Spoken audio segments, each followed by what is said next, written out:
Our interview this morning is with Ray Kramer. Ray was born in October of 1938 in Brenham, Texas.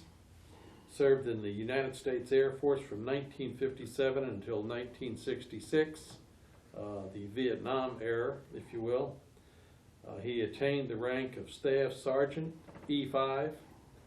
Interview is being conducted in Burleson, Texas on Friday, June the 11th, 2010. My name is Dale Dexheimer. I'm with the Burleson Heritage Foundation, and Ray and I have no relationship other than this interview. The interview is being conducted for the Veterans History Project at the Library of Congress. And with that, Ray Kramer, you can tell us your story, sir, of your years in the United States Air Force. How I got there and... Yep. Well, so my dad was in the Marine Corps, served in World War II, was in the invasion of Iwo Jima. When he came back from the war, I was 8 years old and very proud of my dad. And I wanted to be a Marine. The whole time I was growing up in high school, I was going to join the Marines. My dad he never really discouraged me, but I got the feeling he really didn't want me to be in the Marines. And one day, an Air Force recruiter showed up when I was a senior in high school. And he had a good story. So I decided I'd take him up, join the Air Force. And since I was going to be in the Air Force, I might as well just be a fighter pilot. So a buddy of mine and I, we both joined the Air Force same time. We had our commencement exercises one night. The next day we was on the bus heading to Houston, Texas for our indoctrination into the Air Force. So we were both going into the cadet program. Well, they let us test for it, and we both came out with the same score, 67 1/3. Which is failing. Another 67 2/3 would have been passing. So we both went to basic though through Lackland, and that was a pretty fun time. You know, it was hot down there, and we kind of enjoyed watching them Yankees down there in the heat to pass out and revel in the morning. They just, wow, face down on the road. It was fun. So but that was a good time. It's something I think every kid today ought to go through, you know, that whether you're male or female, you ought to go through basic training. Really teaches you a lot about responsibility and growing up and being a man. Anyway, my buddy went his way and I went my way. I became a special equipment mechanic and was in the air refueling squadron. My first assignment out of basic training was at Pease Air Force Base, New Hampshire. So right away they put this Texan in a cold country. I shoveled a lot of snow that year. From there I went to Thule, Greenland. It's a place that, you know, people just don't live there. The military is about the only way you get there. So I also served at Goose Bay, Labrador. It's another place I shoveled a lot of snow. So I pretty well had my fill of cold weather and snow for the rest of my life. Just don't like that stuff anymore. Finally came down to Carswell Air Force Base. That's where I got discharged from the active Air Force and ended up staying in Fort Worth. It's a pretty nice place. It's big enough to have everything I needed, not so big I'd get lost in, but they started a Air Force Reserve unit about the same time that I was getting out, so I joined that reserve unit and put in another 5 years in that active reserves. And I thought about re-enlisting a couple of times. If I had, I wanted to change career fields and be a boom operator on one of those KC-97 air refueling planes. I thought that would be a lot of fun. laying on my belly in the tail of that plane and refueling them jets as they came in. But I guess my time in the Air Force was a growing up period. I met a lot of people, met a lot of good people, got a lot of experience. I think it really made a man out of me, and I wouldn't take anything for it. Never served in combat or anything, even though I had my name on the list all the time. I said, let me go, but I never was fortunate to, or unfortunate enough, I don't know if it was fortunate or unfortunate, but I never got into combat. But I really enjoyed my time in the military. Wouldn't take anything for it.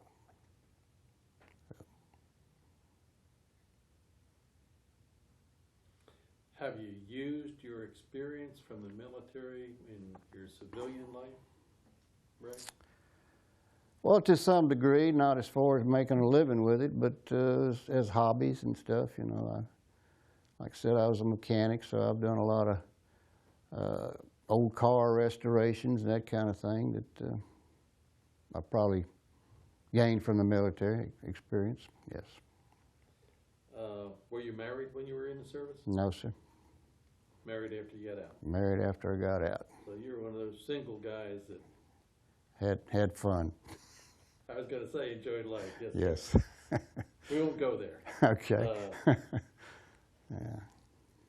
When you got out of basic, and did they send you to like an A school for being a mechanic? No, they sent me right into New Hampshire. My aptitude showed that I was mechanically inclined, so that's what they put me into. Did you feel you were mechanically inclined? You grew up on a farm in Brenham or something? Well, I grew up on a farm, and my dad had a service station, so I worked at that service station and got a lot of experience there too. So helped with my aptitude.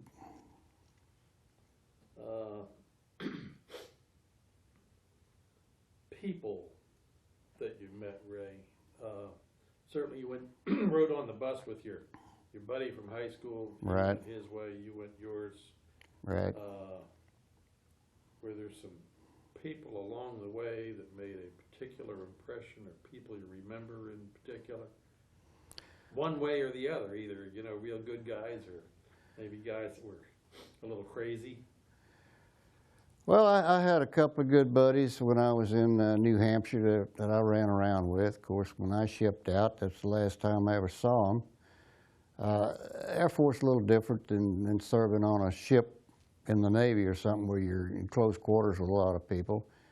The Air Force, you're coming and going all the time. You have people coming in, new people coming in, you have others shipping out, so you really don't have that camaraderie, I guess, or I didn't, with any particular group of people. I've tried to find some of those old folks after I've gotten out and hadn't had any luck with it.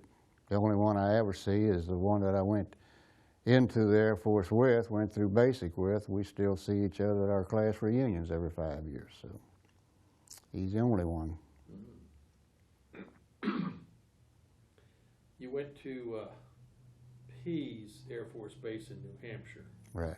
Live on base? You were single, I guess you did. Oh, yes. Oh, yes. That was the fun part, living on base. It was the fun part? That was. Why was it fun, Ray? Well, you did have some camaraderie, at least with the people in the barracks that were there at the time. So it was a fun time. Open bay barracks? Actually, in New Hampshire, we had separate rooms. There were 4 of us to a room, 2 double bunks in each room, shared a bathroom. But in Lackland, we had the old open bay barracks. I might say, while I was at Lackland, I had everybody had some duty to do before you lights out at night. My duty in this old open bay barracks, they had these, I guess they're about 8 by 8, 10 by 10 posts all along, and on each one they had a gallon syrup can half full of water. That was the butt cans, because everybody smoked that wanted to, and they put their butts out in that water every night. It was my job every night to empty those butt cans and put fresh water in it. And I've never smoked since. So that was a good thing.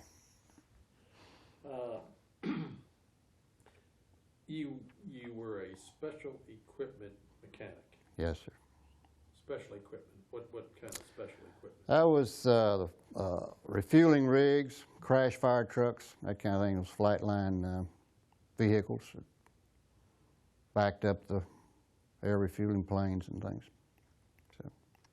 And anything that was mechanical on those pieces of equipment you fixed, or you do regular maintenance also? Oh, we did the maintenance. We did the heavy work. We changed engines, the whole works, everything that needed to be done on them.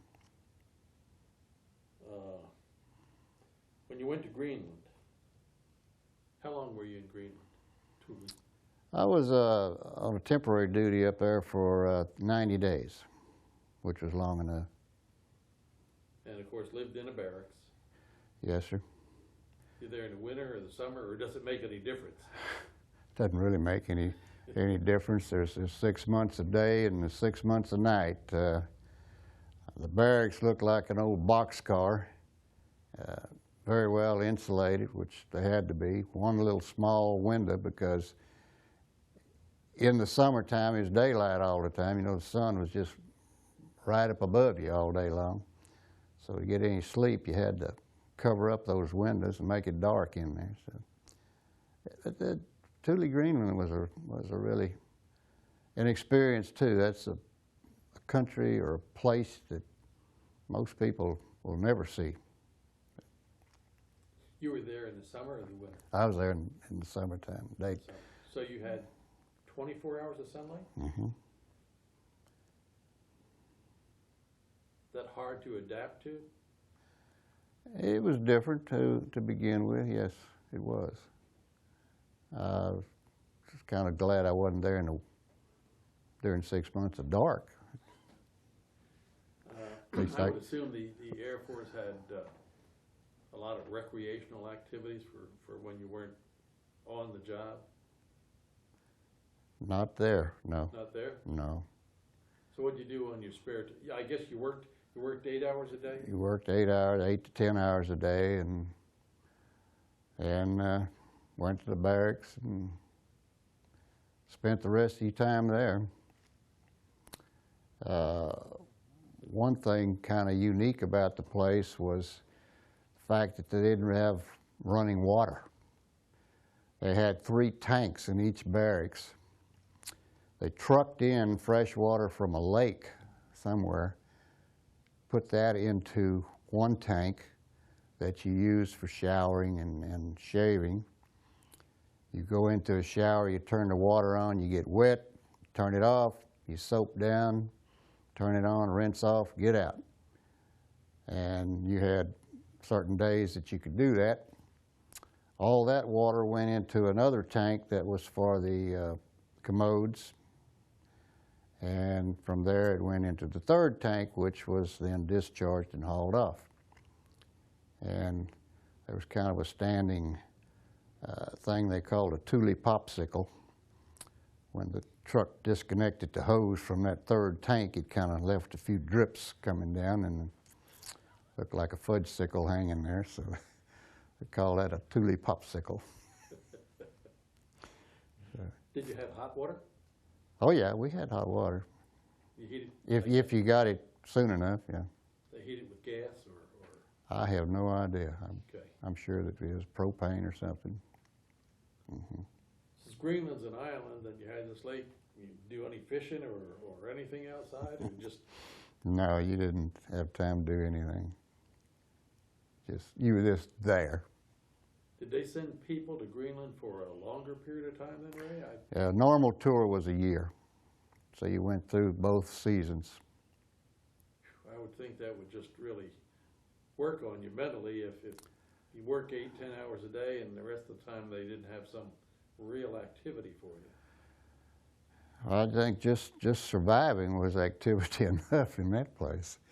because the people that were there in the wintertime, the snow was real dry. It was, you couldn't make a snowball out of it. You know, it was just like powder. And they had these phases during the winter where the wind would just blow that snow and you couldn't see your hand in front of your face.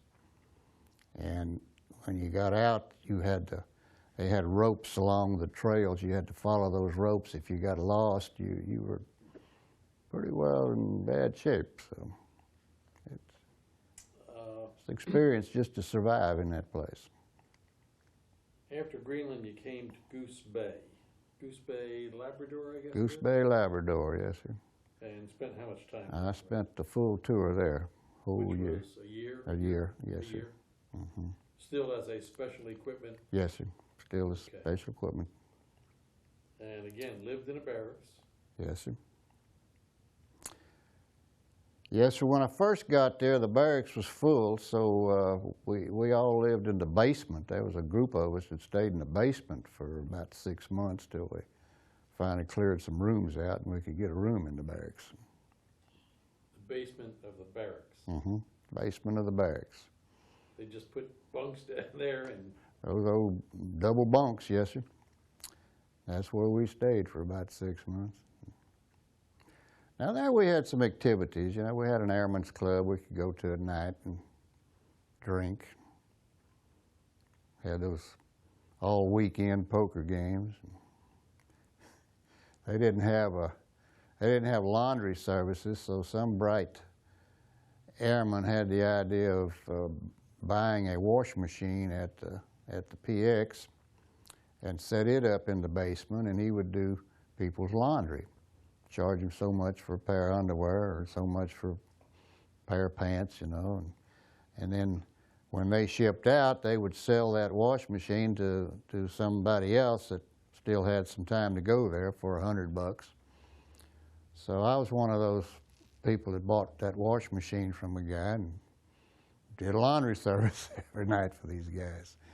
We'd take it back. They didn't have a dryer, so we'd take it back to their room soaking wet, you know. Made a little extra money that way.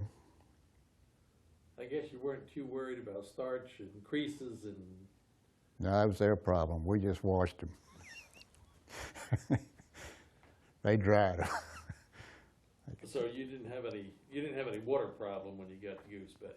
No, there was no water problem in Goose Bay. It was pretty convenient there. In all these places, you were single, living in the barracks. Yes. So I would assume bad word, but I'm guessing that you ate a lot of your meals Air Force chow in the chow hall? Oh, yes. How was that? It really wasn't bad. I enjoyed most of it. Even the old SOS that a lot of people complained about. I kind of liked it. It was good. I had some experiences with food for the first time. Well, actually, at Pease, I had my first pizza. We went out for pizza one night and got it to go, and that thing stank so bad we threw it away. I couldn't eat it. When they went in the chow hall, they were having spaghetti with that stinky cheese. And I walked in, I thought, man, somebody threw up in here, so I didn't stay. Later found out that's pretty good stuff.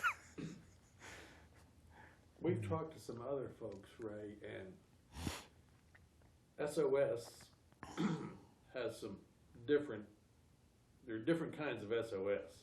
Yeah. What kind of SOS did you have? You want me to tell you what the SOS stands for? Or?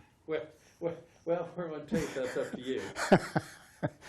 Okay, well, it's actually kind of a gravy and beef mixture. But, okay, beef chips. Yeah, and put it on toast, and it's really pretty good. But You ever do KP? Oh, yes, sir, I sure did in basic. Woo, we did. That was tough. That was tough duty.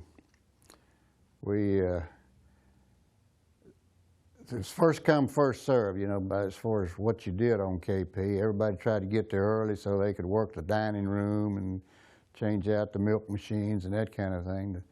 The last people to get there always had pots and pans. And depending on what they had to eat that day, those pots and pans got pretty hard to clean. So, but yeah, we did KP at least once a week. But if you did the pots and pans, you cleaned them good, I guess. Yeah, really. Seeing as how you're gonna have to eat out of that same pot the next day. That's true. Yeah, we scrubbed them pretty good, but it's all by hand, you know.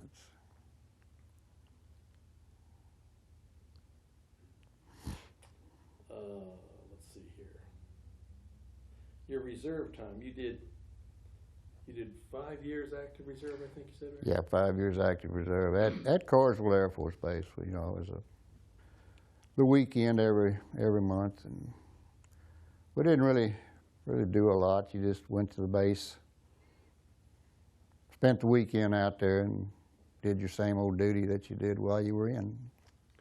Did you ever go, excuse me, somewhere else on, say, 2 weeks in the summer or whatever? Is that part of the deal?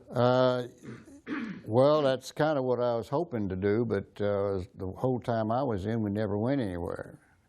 Till I got out, then the next year they all went to Hawaii, so kind of missed out there. Overall, I think you said that really was pretty enjoyable, though. I really enjoyed it. Yes, I did. Really did. You have kids, right? I do now. Yes. They do their any time in the military? No. No. No, they didn't do it. Dad thought that every kid should go through basic, but they have to make. They decided not to. They decided not to. They have to make their own decision. You know, Yeah. I'm not going to force them You bet, sir. to do anything, but I think it would be good for all teenagers to go through some kind of military basic training. You bet. I don't have anything else, Ray. Any comments? I guess maybe we're about done. So we thank Okay. you for coming by, sir. We certainly appreciate you taking the time to interview with us, and we appreciate your time in the service, sir. Thank you. Thank you. Thank you. I think most of the folks we talk to, Ray, are in your same situation. Most of them say they didn't really do anything, but when you see what we see, put all the pieces together and everybody made a contribution. Yes, sir.